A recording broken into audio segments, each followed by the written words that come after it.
Hey guys, welcome back to Zero's Hobbies, and thank you for stopping by again. This month was kind of boring. I did get some stuff done, or kind of done, and I got some projects still in the works, and I got some I just started, so you'll see in the video. This is going to be a long one, so sit tight and hopefully, hopefully you'll learn something and enjoy the video. All right, guys, thanks for watching.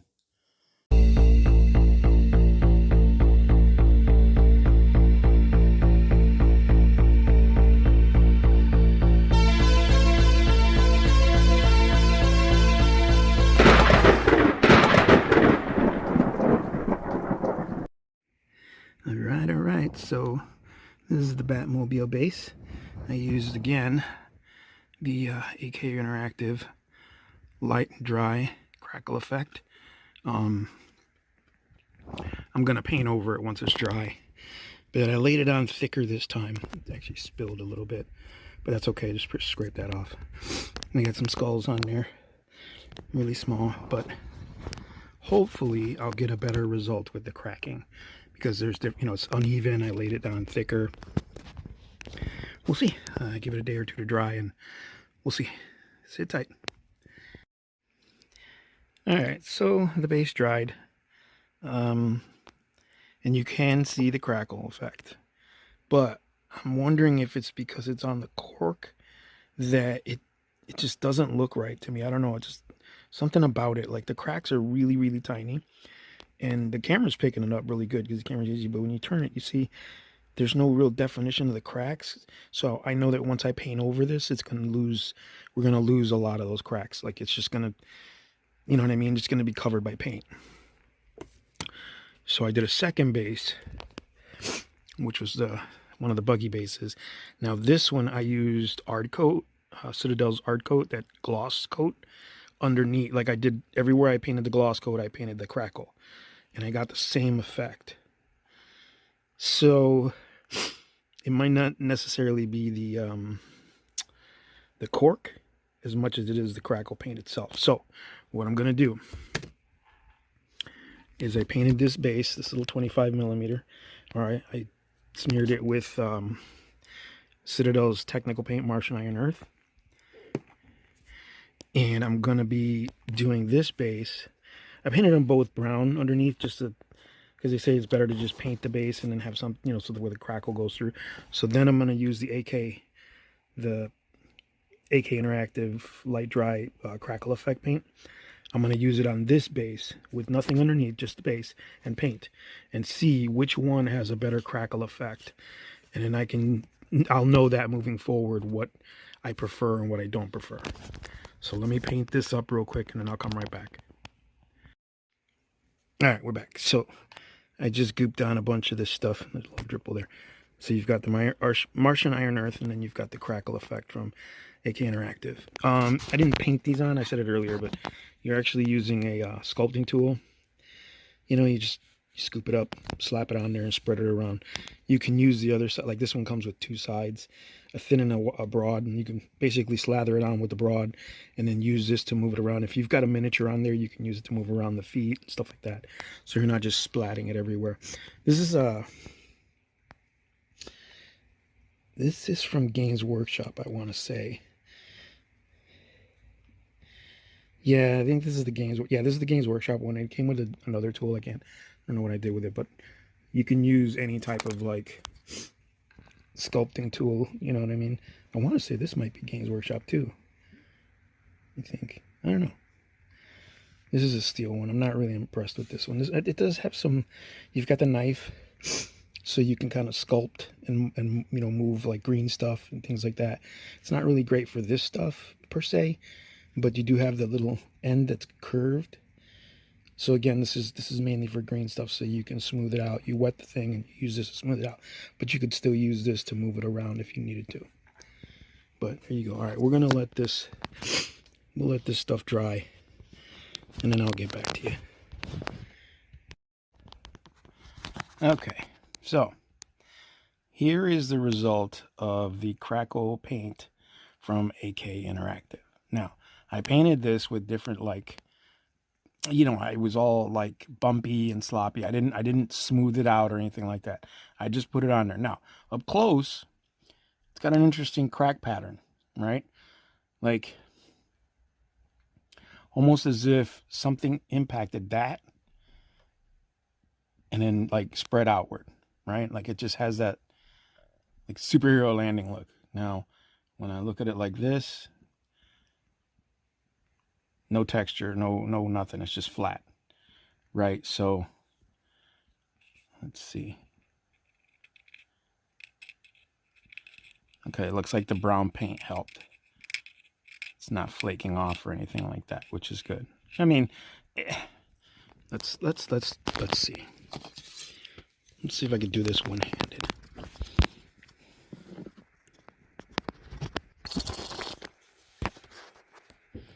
Let's try that again. And I apologize. It's tricky with holding my phone. Let's get this guy set up, right? All right. Now, don't try this at home, kids.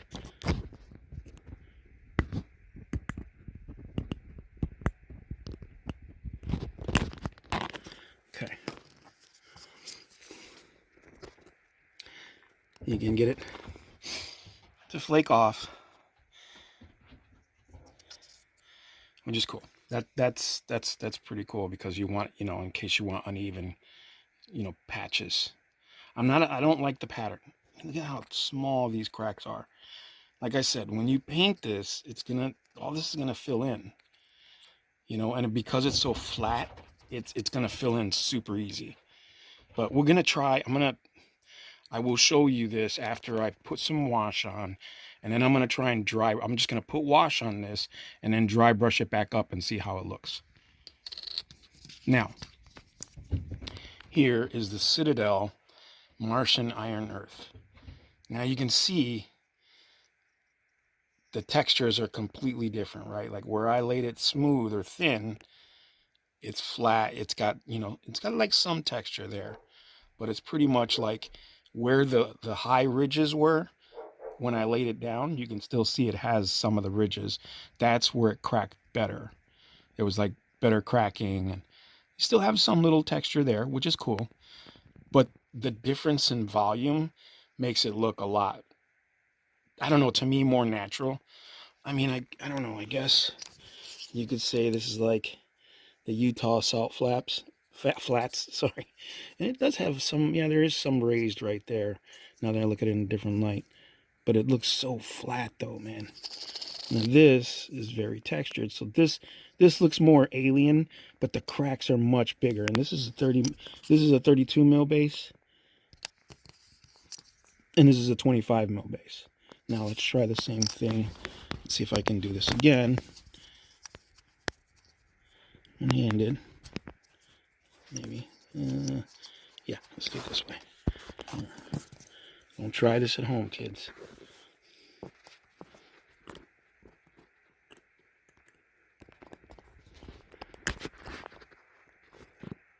Okay, that popped off pretty easy.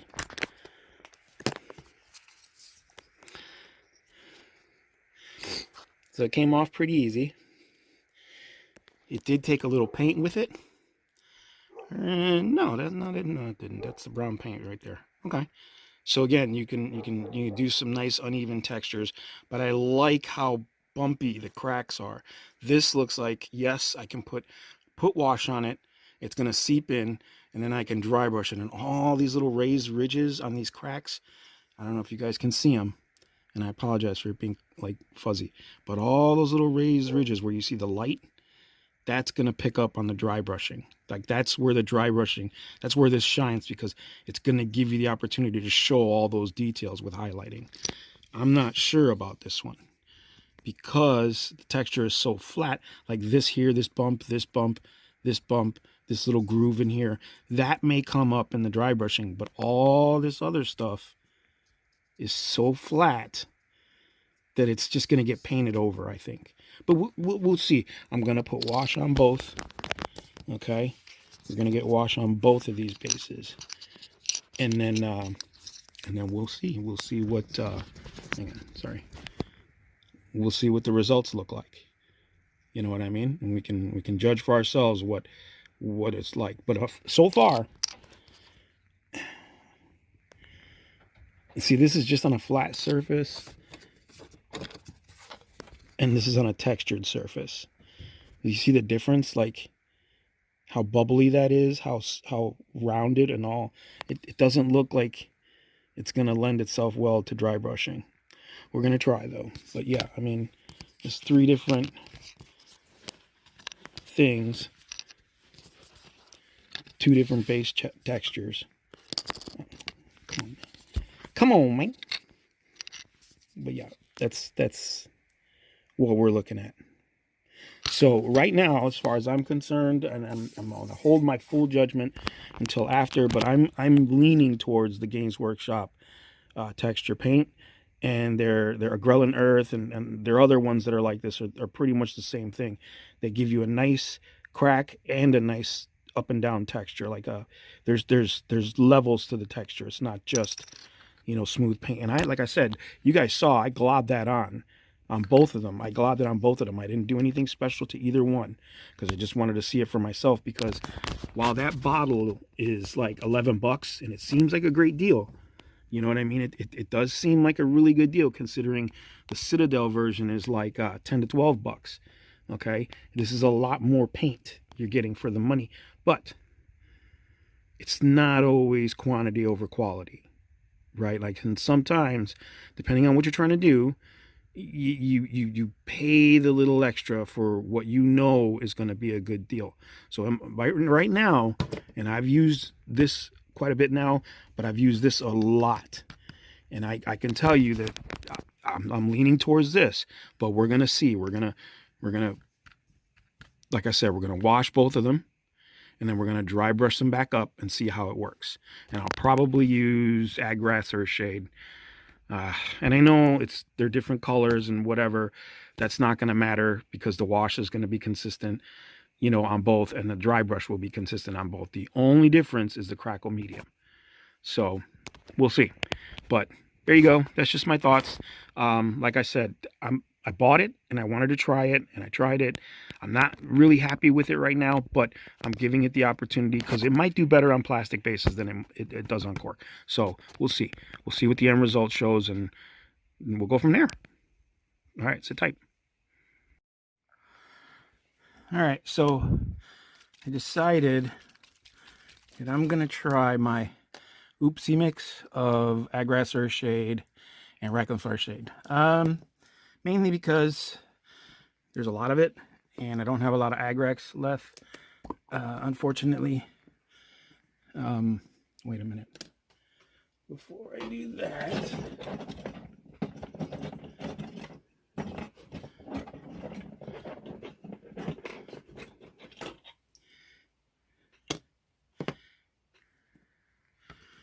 get this little bad boy on a stand so I don't drop it. Washes have a tendency to drop and fall everywhere. All right, let's get this. Let's see if we can do this here.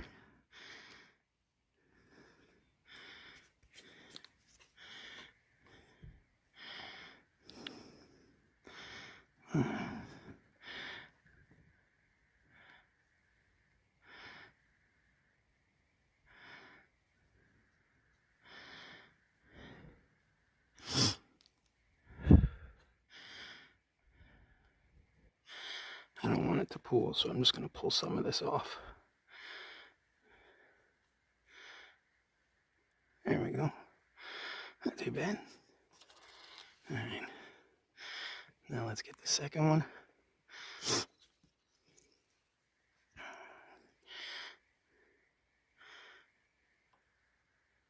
And this one's already dark, so it's just gonna, you know, it's not really gonna, I might shade it a bit, but it just needs something in the cracks. So I'll take some of this off because I don't want it to pool like the other one. So there we go. We'll let those two sit, and I'll get back to you when they're dry. All right, everybody, we're back. It's a little dry. It should be dry by now. We're gonna use Reaper Master Series Splintered Bone. I think that's what it's called, for the light colored base. And then for the orange or the dark base, I'm gonna use my Mercurius Solar Orange. And I think we're gonna start with the bone, because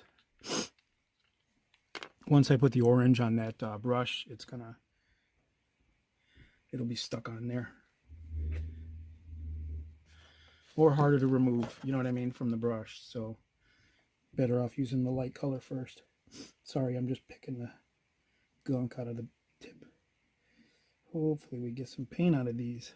The only thing about these dropper bottles, man, everybody praises them, but they're not, like, once that tip gets jammed up, it takes forever to get paint. All right, I got some. Too much, but that's okay. See, I was talking crap, and then boom. And I'm just using a large Citadel dry brush. Get some paint on here. Y'all know how to dry brush, and if you don't, what you're doing is you're getting paint on the bristles. You know, you're going to get it in there. All right, mix it in. You can do it however you want. You can do what, you can circles, you can side to side, and then you put it on a piece of paper towel. And they say that paper towel is not that good because it really dries out the brush. And I know that sounds like counterintuitive because you're calling it dry brushing, and you don't want to, but you don't want to completely dry brush, because then you're going to get those little crumblies, and it's going to get that that orange peel. Like, it's going to just look bumpy at close inspection, and you don't want that. You want it to be smooth. So your dry brush has to be a bit moist. Now, I didn't do that with this one. I didn't wet this one. I just went straight from the stand. I just took it right off the stand and then I used it. So when you're dry brushing, you can go up or down, whatever pattern you choose. You can go in circular motions, whichever one you feel more comfortable with. I feel like the up and down gives you a bit more control on where the highlights are going, and the circular motion is just for like let's say you want to dry brush a large area, but you don't want to spend all day, you know, so you just do it in a circular motion. But like, I think with the circular motion, it actually tends to cover faster and more, which is not the purpose of dry brushing. Like, you're trying to go slow and build up a layer, right? You're not trying to smother it with paint, which the circular motion, like I said, it's great because if you're using, like, if you're doing big terrain or stuff, it's perfect, because that's what you want. You want it to give decent coverage, and it's not going to cover completely because you're going over large surfaces. But to do it over something like this, you're gonna get it like too much, you know. Watch. You see? You see already how it's covering like a lot. That's circular motion. I don't want to do that.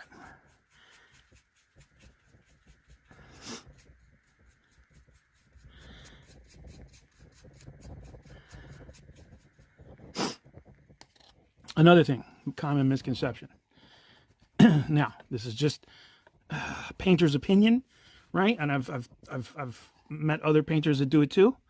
And I've seen online a bunch of painters do it too. They say you're not supposed to wet your brush between, you're not supposed to dunk your brush in the water between dry brushing. You're supposed to use your palette or whatever, whatever surface you're using to do the dry brushing and cleaning off your brush.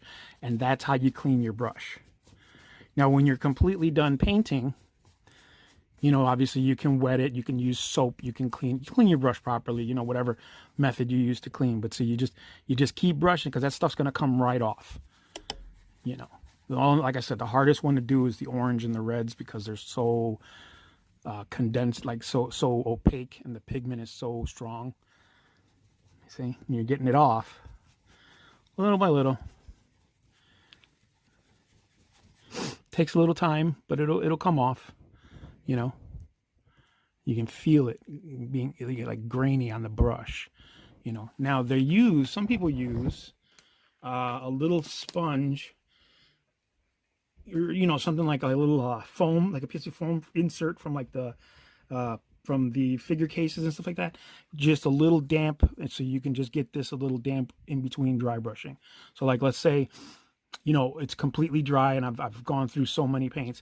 I just want to dampen it a little bit, get the bristles a little damp so they'll hold that paint a little bit better. All right, that's the bone colored one. Now let's do the orange. And we'll see which one covers better. Well, not covers better, but we'll see which of the two crackle paints do a better job.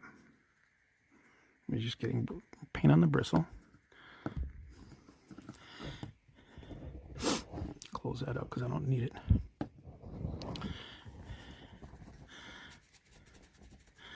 And get all that paint off. You see how strong that pigment is? I had more tan color on the brush than I did orange, and look at how strong that is. Okay, well, let's try it. Again, this isn't for the dry brushing purpose. It's just to see how well the crackle paint picks up the paint, or the crackle medium / paint picks up the top coat. So yeah, you just brush on lightly, and you'll start to see the edges. Sorry, I'm painting through my phone lens, and it's really tricky. I've never done this before, but who knows, maybe it'll lead to me doing this more on camera. I don't know if you guys like it or not. You let me know, I guess, in the comments. But yeah, I've been dry brushing for a really long time. It's actually one of the first painting techniques I learned once I started painting miniatures. Like when I was painting model kits as a kid, I don't remember them calling it dry brushing. I just remember them calling it like highlighting or fade highlighting, or you know what I'm saying? Like just that kind of, where you kind of take a brush like this, you dry it off, and then you just kind of go over some of the rivet lines on model kits, or you know, you very rarely used it on car models, and you only used it like on tank models and military style models, things like that. But it wasn't until I started painting miniatures that I learned what dry brushing was, and it was an easy technique, right? I was like, oh man, this is like, you can knock out a bunch of models like this. But you know, I always got that grainy look, that you know what I'm saying? Like that when you dry brush and everything looks chalky, you know, and I just never got it. I never understood why. I was like, what is going on? Until I recently learned that, yeah, you got to have semi-damp brush when you're dry, not a soaked brush, not completely wet, just semi-damp, like a little bit of moisture on the bristles, just so you can, so it'll run smooth, so it'll dry smoother. Like your brushing technique will go on smoother than if you just have a straight up dry brush. I know it sounds weird, kind of backwards, but it is what it is, you know. But dry brushing could be a very useful technique for a lot of different things. And like now people call it edge highlighting. Back in the day, we used to just call it light dry brushing, you know, over edges. But it's edge highlighting, which makes sense. You know what I mean? It's progressed.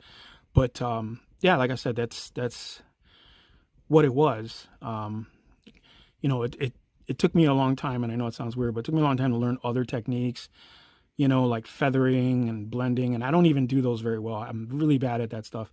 So I have to practice more on those kinds of things. I never painted a model for a competition though. So I never felt like I needed it. And as I was painting, a majority of my, I'd say like 99% of my painting was for armies, you know, for my armies on the tabletop. And I was like, yo, I'm not blending every single, because I had Tyranid at the time. And I'm like, no way, dude, I got like 100 gaunts, just gaunts, you know what I mean? Not including the medium size, and then the bigger size models, and then the large models. I was like, nah, I'm not doing all that for these guys. Like, and I know there's people out there who, they get on their videos and they show you, oh, look, you know, you blend and do, I did with my Tyranid, I did all the lines and stuff. That's cool. There's nothing wrong with that, you know, but you know, if you're painting a whole army, and you're like, for example, my army is probably around 10,000 points right now. So for me, it's like, nah, that's not productive. It's not effective. You know what I mean? I love the technique. I love the way it looks, but yeah, it's not practical. All right, so I think that's enough jibber jabber. So here is the AK Interactive over a brown paint on a base. Just the base, brown paint, AK Interactive with my special Aggrass Reichland shade. Okay, just to kind of give it some color, and then a light dry brushing of Reaper Splintered Bone. Now, I did paint it heavy here, as I showed you guys. I swirled it here, so that's what you get when you swirl. So as you can see, it literally, like, it's flat, so it just takes up a lot of, like, it covers it completely almost.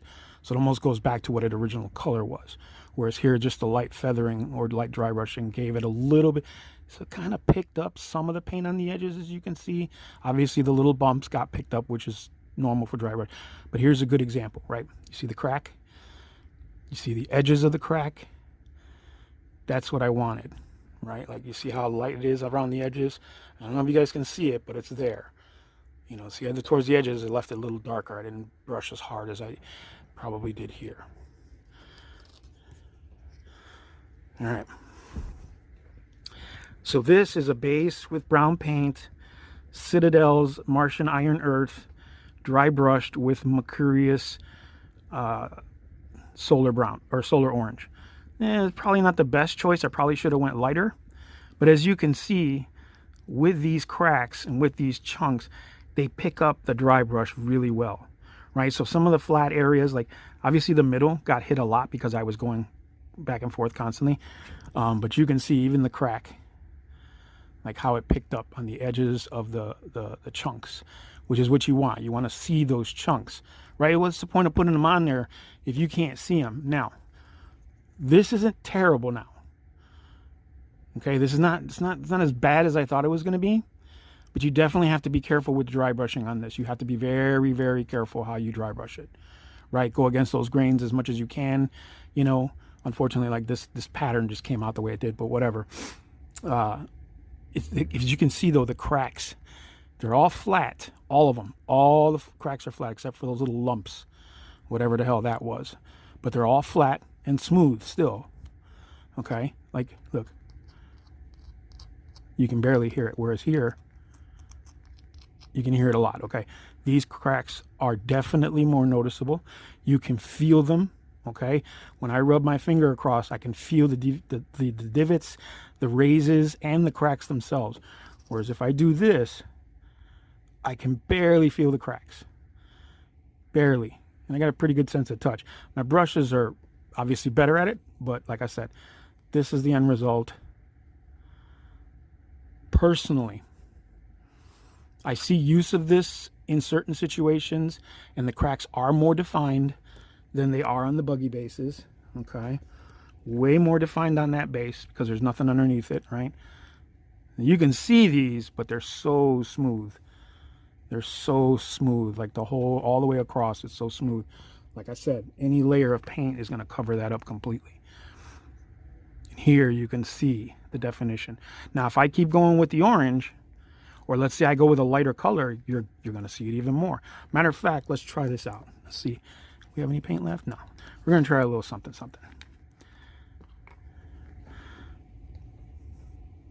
Citadel always says, oh, use a little bone to do the highlighting of stuff. Because that's like, and if you do it light enough, you'll see like now, here's the thing. I got to clean my brush. You see? There's still paint on there. The orange and red stay on there a really long time.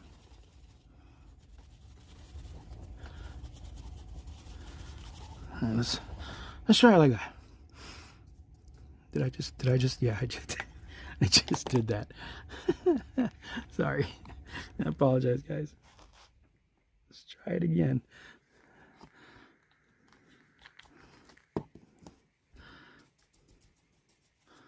And we're going to brush that off. All right, now I'm going to try it again. Just lightly.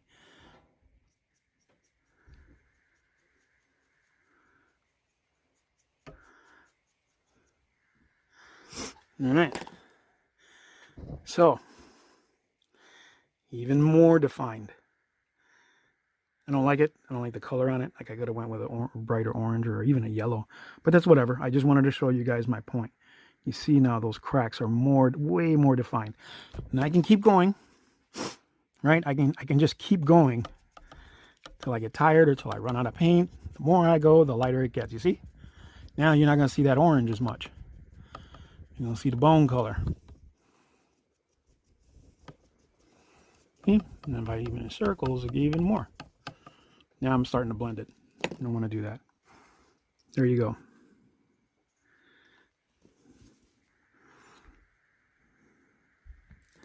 I'll leave that choice up to you guys, honestly. Me personally, I'm probably gonna stick with the Citadel stuff. But that's just me. Just an example. Make your own decision on which you want to try. It's not very expensive.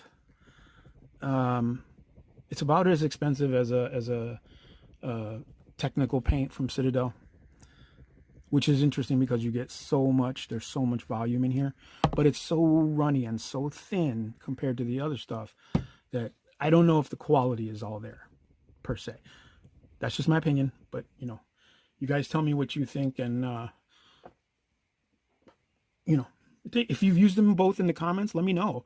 Let me know your thought. Let me know what your judgment is on that type of stuff. Because I mean, I don't know. I mean, I could just be talking out the side of my neck. I mean, I know what I like, right? And I know that I don't like the results on my buggy bases, but I don't mind this result here. This is pretty cool. This is better. So that's just my opinion. All right, guys, I'll keep going and we'll see you in a little bit. All right. So I got this guy, these two models free from the Warhammer, Getting Started with Warhammer 40K magazine. And this one, the Furnace Marine, I'm going to try and paint blue like the Ultramarine. So I'm going to try and make an Ultramarine out of this guy. So I got my colors, McCrag Blue, Lead Belcher, Abaddon Black, gold, and some null oil. I got to get some Reikland shade, but we'll see what it looks like when it's done. All right, sit tight. All right, so I got the blue, the Ultramarines blue on. It's not perfect on the weapons and stuff like that because that's going to get covered with a different color. But there you go. That's the McCrag blue. We're into it, so we got to finish. So I'll start cleaning up some of the spots, and then I think either I'm gonna do the trim. Oh, I gotta clean that up. You see that in there? I gotta do the trim and then the weapons. All right, we'll get back to you. All right, here we are. I got all the base colors on. I tried to do a little dry brushing on the armor, but it didn't turn out very well. So I'm gonna probably use some contrast and knock that back down. You see, like on the face, I had to touch up a bunch of stuff on the eyes. So here we go. I don't know. I'm not that happy with it. I mean, seems okay, but I don't know. But let me touch it up and see what we do. First, I gotta shade everything, and then I'll touch it up. All right, sit tight. All right, so I got all the colors on. I tried to shade. I used null oil because it just was too weird, the color highlight that I put on there. You can see how shiny it is. So I just used null oil over the whole thing. I retouched up the gold just a little teeny bit, and that's it. That's him for now. I mean, I could do highlights on all the pieces. I don't feel like doing that. This was the free model, so I got to figure out a better way to do the blue for the Ultramarines. It just doesn't look right. Not happy with it, but it is what it is. You know, Ultramarines, the Imperial Fists. Yeah, it'll work. I got to get some stickers or some logos on these shoulder pads because they're both missing shoulder pads. Maybe do something else with that because this one was more ground and dirt and rocks, and this is more urban Urban Rubble. Camera's not picking it up very well, but you can see it when you see on there. There you go. All right. So after a bunch of fumbling around with different paints and making a bunch of mistakes on this guy, I think I got him close to where I wanted him. I had done some dry brushing with a mix of the blues and some white, and it didn't. That's actually looks like the Fang Space Wolf Gray, and it just gave it too much of a chalky Space Wolf Gray look. So I went over it with contrast Tesseract Blue, because I don't have any. I don't have any ultramarine blue in contrast. So I had to go over it with that, and I had to do a bunch of touch-ups, obviously with the gold trim, which was tricky, and the purity seals, because you know they keep getting touched with paint, and so you have to go over it again, go over it again, go over it again. But it is what it is. I mean, it's a simple, free model. So I did the base in like an urban color with some washes. I was going to put some dust on his feet, so I probably will still do that.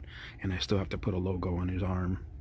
But it's my little ultramarine practice. I mean, I want to do Captain Lieutenant Titus, and he's an ultramarine, so I want to kind of like make sure I get that formula down right, because it's about the formulas, right? Like once you get a good formula down, you should definitely write it down, make a note of it, right? Because it's the colors you like, right? And then, you know, after 20 guys, you know, taking a break or doing something else and coming back, you might forget what that formula was. So it's better. I just recently, you know, got to the point where it's just better if you write it down.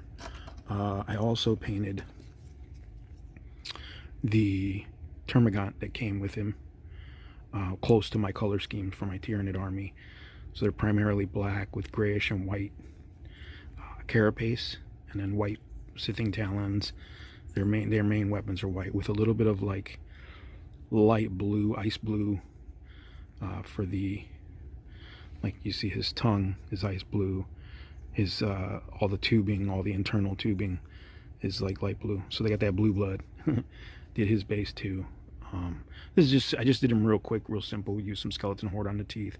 Did the eyes in blue, just to you know, get back into familiarity with my original Tyranid color scheme. And I might change it up. I might start doing like, so they got the stripes, you know, like they've got stripes on the legs and stuff like that. But I'm thinking I might do some dots. Like there's my buddy Cujo does this really great paint scheme that he uses just dots. He just dots the whole thing, and it's such a good looking paint scheme. And I was telling him, this is my old Termagant, how much bigger they are than the newer ones. The newer ones are on bigger bases, but the older ones, you know, it doesn't look like it, but it is. The older one's bigger. This is just a bigger model. Like the head's bigger, you know, the torso and the tail is bigger. But it's all right. They'll fit in. They'll fit into the army. But yeah, and then we've got this guy. Came with the previous Getting Started with Warhammer magazine. These two guys came together. And then these two guys came together. And you can see, like, he's actually pointing downward. Pointing downward at the Tyranid. But yeah. It's kind of nice just to do something a little different. I should have painted this guy a different color, though. I shouldn't have went with Imperial Fist. But again, working on formulas, this guy actually helped me a lot figure out what color formulas I like for the armor, because the yellow is always the hardest to work on, but I like that. And the Necron, well, you know, just painted up a Necron. I don't plan on painting up Necrons, but I used a couple different colors, you know, the Canopic Steel or whatever that's called for them. But yeah, these are just my quick practice models. It's great for that. They're great. They're perfect for practicing on, you know what I mean? And yes, I can add this guy to my Tyranid army. Yes, I can add this guy to my Imperial Fist army. But they're going to make the numbers uneven. So they're perfect for just, I have them also here. I use them for reference, for size, things like that. I got a couple Imperial Guardsmen that I got from a little pack that I'm going to paint to use for reference if I want to make like scenery or, just see how big something is compared to something else. There you go. All right. We'll see you in a little bit, guys. Hey, guys. I just want to show you real quick.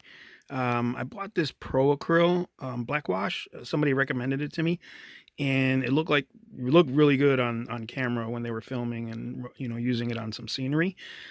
So I bought it to try it out, and what I did, this is kind of backwards, but I painted the legs of this knight with them, so you can see how dark they are compared to like a regular bolt gun metal. Now here's the weird part. The top for this one, I'm gonna paint with null oil. I'm getting ready to do that now. So that's null oil. It's a little wet, and I gotta move some of that around. Hold on a second. You don't want it to pool like that. You can just move it around with the paintbrush. But anyway, that's null oil, and that's Pro Acryl black wash. So, and then on this one, I did the Pro Acryl black wash on top, and I'm going to do the null oil on bottom, just so I can compare the two and how they flow, versus like, because there's people are saying that this is really good, and I got to be honest, it's nice, but it doesn't flow very well. Like you're using a lot more to get coverage than I am with null oil. Null oil just runs better, and it covers a lot more than the other one does. But we'll get these two parts painted up, and then I'll go from there. And I'll see you guys in a minute. All right, so I went a little overboard, but here we go. So this top one has null oil. Okay, and you can see how where it ran, where it settled. It's some patchy, but I think it's because I just left it. But it did settle, and the recess is pretty good. Null oil. That's how it works. And here is the Pro Acryl. Kind of blotchy, but I don't know. I feel like, and it's flatter. It's definitely has a better matte coat than null oil. You see, like there's no shine there, which is kind of interesting, because null oil has a little tiny bit of a sheen, little teeny bit. This one is, I feel like it's definitely darker. Definitely darker than null oil by a bit, not too much. And then here's the legs. This one is null oil, and this one is the black wash. So you can see, like, definitely you can see the color difference, right? So it's definitely darker, the black wash, than the null oil. And I also did their bases too. One I did in the black wash, and this one I did with null oil. Now this base is flatter.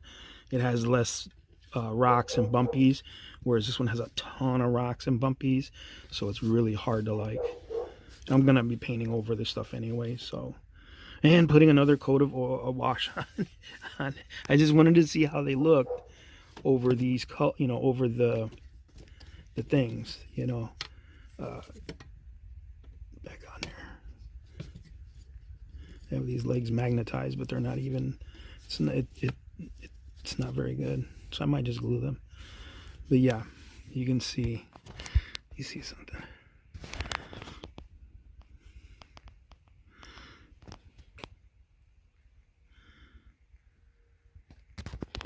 So there you go, Pro Acryl and null oil. I personally still like null oil, but that Pro Acryl is pretty good too. Is it worth buying over null oil? That would probably be an opinion thing, because this is straight up black wash, and null oil, even though it's supposed to be black, it's not really black. It's more of a, like, hang on. It's more of a, like, brownish black, like kind of like oil, so it's just a matter of, like, figuring out which one works best for you, which one you think would give you the best result, considering what you're looking for. There you go. All right. We'll see you soon. Excuse me. Whew. All right. It's been a minute since I did anything with my RCs, but I finally picked up my VTA body. It is a 1971 split nose Camaro, or split bumper Camaro. I just got the shell. I trimmed a little bit in the back and around, but I'm going to use some markers to draw my lines, just so I see where it's easier to cut, because it's easier to do it that way. It has lines, you can see here, but it's better to kind of mark it so you know where you're cutting. So I got to trim it, cut all the excess plastic off, or polycarb, and then I got to wash it and then start masking for paint. But it's pretty cool. It's one of my favorite muscle cars. My stepdad had one in the late 70s, early 80s, and he called it Mellows Yellow. His name is Carmelo, and he called it Mellows Yellow, and it was like a bright dandelion yellow. Beautiful car. And he used to race it at quarter-mile tracks. So, paying a little homage, but we'll see you guys in a bit. All right, guys. Still going. I got everything cut out, and then I started masking off where I'm gonna put the black. So I got a line stripe there. The back end is gonna be black. I got the front spoiler gonna be black. This part here is it's getting me. I have to make this into a sharp point somewhere around here, you know, so it's gonna come down a bit, and then this is gonna come up just a bit to make a nice point. Or one of them has to be flat or straight, most likely the top one, and then the bottom one will come up at an angle to make the point. And I'm trying to recreate the Baldwin Motion 70 split bumper Camaro, or 71 split bumper. And if you look up Baldwin Motion, it's like a gas station or a garage that started out, and the guy that did it started out making taking these cars and turning them into performance racers. You know, I don't know if any of them did any VTA, but I know that a lot of them are collector's items. You know, now people are trying to get their hands on them. But yeah, there we go. This is where we're at right now. See you in a bit. Yeah, okay. Man, this took a lot of... This is very frustrating. I had some Tamiya flexible tape, which is basically like... it's like a thin plastic that you can kind of bend. So I got that done. I just measured and cut the point on the hood stripe. Kept the stripe going to the back end because that's where it goes. And then this crap right here, and I had to give this a little bit of edging because it's, again, how it goes. This stripe right here was so difficult. You can see, man, it's not even straight. That is so frustrating. But that, just cutting that stripe on the inside, oh my god, I had to like use Sharpies, and I had to constantly recut. See, like that there has got a freaking, I gotta cut that again. But like just cutting the tape so that it sits that way, oh my god, it was frustrating. But it's done with the masking for now, and all those places that are masked are going to be black. So there we go. And then the rest is going to be yellow. So a little tribute to Baldwin Motions Automotive. You know, they used to buy these they would buy these cars from Chevy dealers, this Z28s or the Mustang, or they did Corvettes as well, and they would tune them up, you know, to like 600-700 horsepower, and then they would resell them. So yeah, and Baldwin's, a lot of the Baldwins had these recognizable stripes. Some had double, some singles. Some of the even smaller cars, like the 69 Camaro, the first one, the 67, had the Baldwin stripe up here, and then it would go back. and then they settled on this one because most of the ones after came with this type of striker. A little bit of history lesson, but anyway, I think it's a cool looking design. I think Baldwin did a great job on the cars, the real ones, and this is just my tribute. All right, see you in a bit. All right, so real quick, I was able to get outside today and spray some stuff down. I ran out of bolt gun metal. So, and you can see a huge difference. I had to use Vallejo spray silver, which is a really nice color and very, very smooth. Like, it just has such a smooth, I don't even know if wash is going to sit over this because it's so smooth, but we'll figure it out. Finally got the truck primed. I had to finally just decide what to do with these gangplanks, so I just glued them. I glued them in place because they were just too floppy and too, it just won't fit on a base. I also like the way the grill came out, the brass grill that I put on there. There's a little hammer in there too.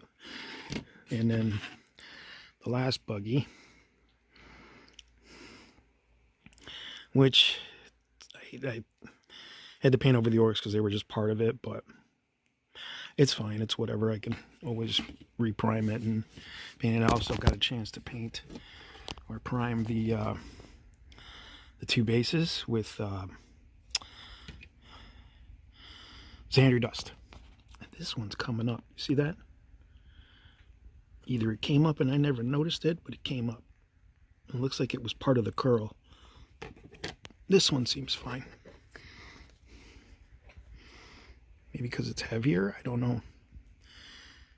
But it seems like it came out fine. So, but as I was saying before, with that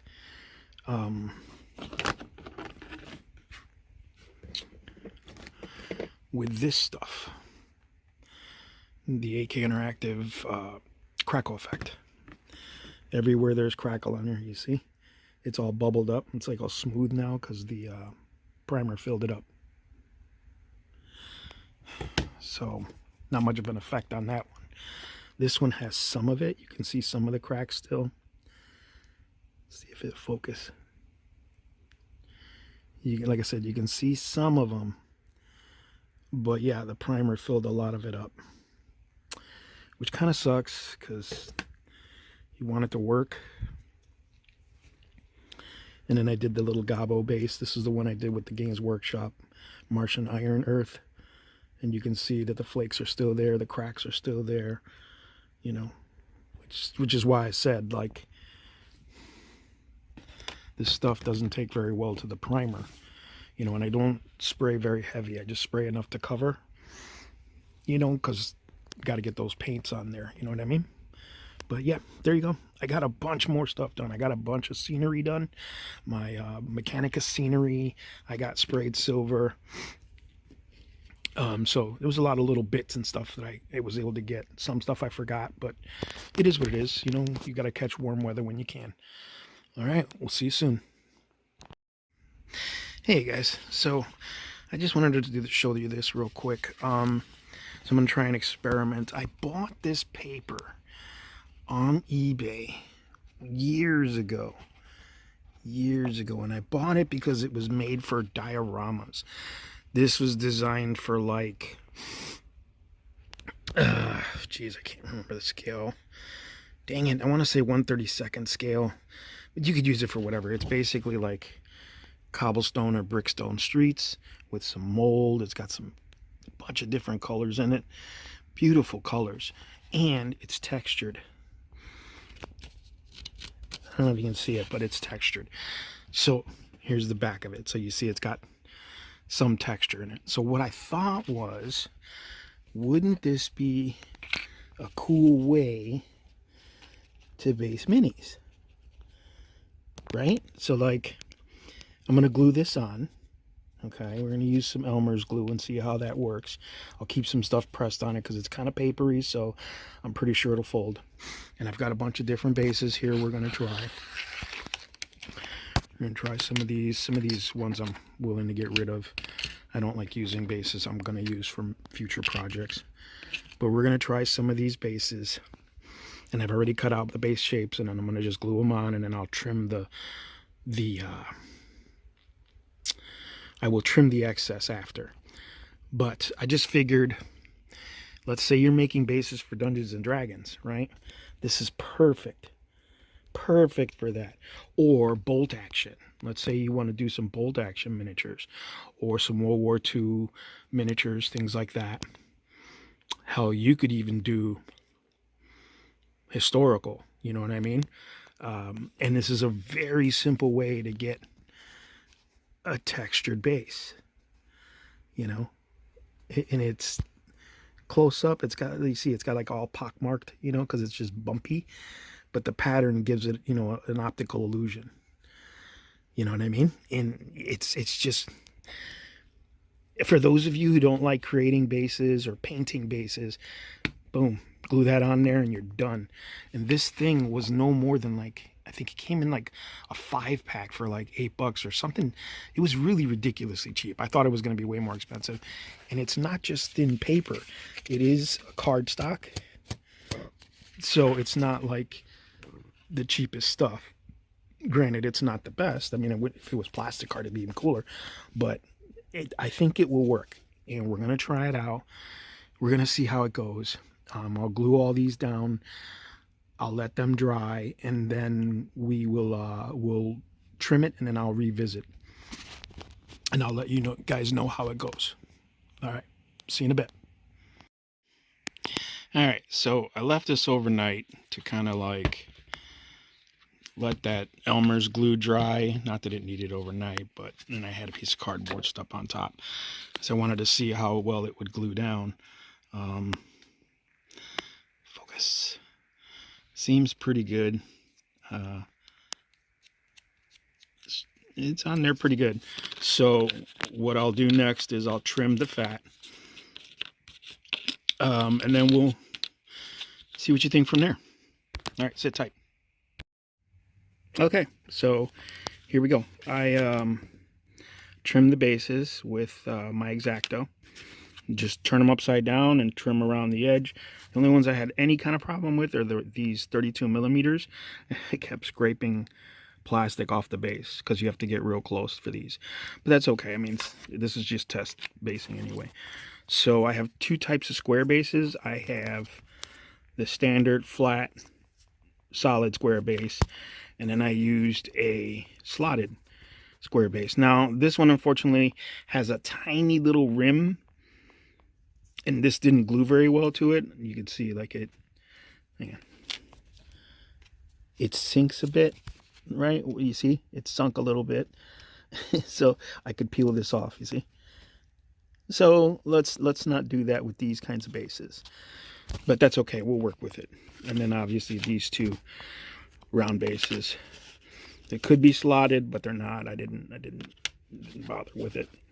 But you see what I'm saying, or what I was saying earlier about, because it's paper, you have that edge. Okay, so what I'm gonna do is I'm not even gonna use paint. I'm just gonna use a dark gray Sharpie to do that edge, and then that should kind of give it a better look. I mean, you can leave it like that if you want. Again, this is, in my opinion, just for like quick basing. You want some D&D miniatures based, boom, toss this on there. I wouldn't do this with Reaper miniatures unless you're going to cut the base off the Reaper miniatures, because they all seem to come with one. But anything that just has bare feet, Frostgrave, Stargrave even, any Warlord games, like I said, Bolt Action would be a good one. You could probably even go further back with like World War I, or maybe even like Revolutionary Wars, like the French, you know what I mean, like historical. You could do that too if you really wanted to. It's up to you. And I know like a lot of historicals are very adamant about making things accurate and whatever, so it's up to you. But if you're just a simple gamer and you want to just throw some bases together for your D&D game, you want them to look cool, but you don't want to throw, you don't want to do what I do and create custom three-dimensional bases with all kinds of materials, sand, rocks, cork, slate, and I'm putting little skulls and stuff on them. You don't have to do all that. It's not necessary. You can, this to me would work just fine in a D&D campaign. You know what I'm saying? Like if you got like a bunch of orcs, cheap orcs or kobolds, you don't want to make bases like this. This is a waste of material and energy. I mean, listen, do what you want, but in my opinion, for Dungeons and Dragons, this is a waste of energy. Now, if you're doing a character like a player character, that's different. Or a big boss monster, again, different. Put some effort into it. But if you're just doing like town guard or orcs or kobolds, giant rats, pack monsters kind of thing, low level group monsters, then this is perfect. Like this, where it even kind of looks dungeony to a degree. You know what I'm saying? Sure, it might not match your dungeon, but whatever. I mean, as long as it fills in the space needed, you know what I'm saying? It works fine. You could put a horse on here. This was a bike base, like for Games Workshop, but you could put a horse on that, or a knight. You know what I mean? So there you go. That's just my opinion. Like I said, very cheap, very affordable. Just look up diorama patterns, like for model kit for tank models and World War II models and stuff like that, and you'll find this stuff. You'll find all different kinds, red brick, the back and forth cobblestone patterns. You'll find a bunch of different ones. They're not very expensive. I think they work pretty good. You know what I'm saying? Originally I bought this for dioramas. I bought this to put some of my tank models on, make like a ruined street or whatever. But I just came to the realization recently. I was like, man, I could base a ton of stuff with this. You know what I'm saying? Like, especially just cheap bases. 1, 2, 3, it's done. You could even gloss coat this with something or flat coat it just to seal it all in once it's down. Matter of fact, I'm gonna paint this up real quick. I'll do the trim and I'll come right back. Okay, I'm back. So I took a gray Sharpie. Where is it? Just this gray Sharpie, because I use color Sharpies when I draw. But use that gray Sharpie and just rubbed it around the trim. Just use the edge, kind of like an edge highlight, and not noticeable anymore. Now it doesn't look like paper. You know what I mean? So not too bad of a result, right? Like, okay, that one's coming up. Whatever. Here's the other square one, the flat square. Just looks pretty good. Just looks like a simple base topper. Nothing too extravagant. Now, these last two I took and put some slate and I dry brushed a little white on it just so you can see it over the gray. And then I put a little flocking, green grass flocking. Same thing with this one. Just a little bit of green grass, 2 patches of slate, nothing special. And you can barely, I can dry brush it up higher, if I want to.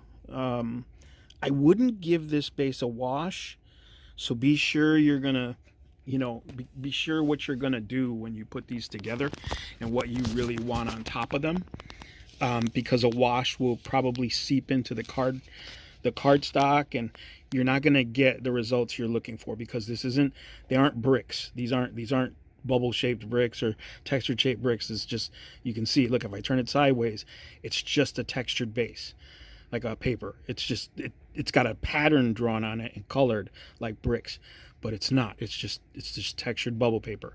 So if you put wash on this, you're gonna lose all. It's pretty much like painting over all that brick texture. And like I said, I think for what it is, it's pretty good. Like again, you know what I mean? You look at them and you think, wow, that's some pretty cool dungeon style basing. How did you do that? And it's just cardstock. But there you go, man. I think it's a pretty cool little product. I'm gonna try and find it on eBay so I could kind of show you or give you at least a name, because there's no name on the packaging. And I don't know why my phone keeps trying to focus on that one base. But anyway, there you go. Some really simple alternative basing techniques. And this is like first grade stuff, man. Like I'm talking first grade and grammar school stuff. Learning how to use scissors and glue and Elmer's glue. And that's it. You're literally just using scissors and Elmer's glue on whatever base you want. Boom, done. If you want to high detail it, put some static grass or put some grass tufts or add more little details like, uh, basing effects like pots or books or whatever. Go knock your socks off. You know what I mean? Go to town, because this is just here. This is just a plain one, and this is just static grass and slate. That's it. And I think they both look good. You know what I'm saying? Same thing with this here.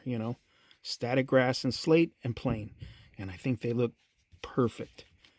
You know what I mean? Like I don't think anybody would pick this up and say, "Oh, that's some cheap basing crap." You know what I'm saying? Like I'm pretty sure any of your players, especially for D&D or any role-playing game, would pick that up and be like, "Oh, that is so cool. How did you do that?" Boom, paper. Rather cardstock, sorry. But there you go. That's my thoughts. I think it's a great idea. I I don't think this was intended for basing. I think, this obviously it was for basing for dioramas, but why not miniature basing? It's, why not? All right, guys, we'll see you in a bit. All right, so there you go, man. It's been kind of a busy month back and forth, trying to get as much in as I can. Still working on some stuff, as I said, you can see, starting some new stuff, and hopefully I can get some of these projects done, man. I feel like I got a lack of motivation going on, and I know some of you know what that feels like. But I just gotta get back in the mindset and just go. There's days I've been getting up late and not feeling up to doing any of this stuff. That's that depression and anxiety setting in, and I know I'm not the only person that goes through it. I'll be making another video soon talking about that. So hopefully people with the same situation will appreciate it. If not for anything, at least for knowing that someone else is out there with the same issues. But anyway, on a happier note, we'll see you guys in the next one.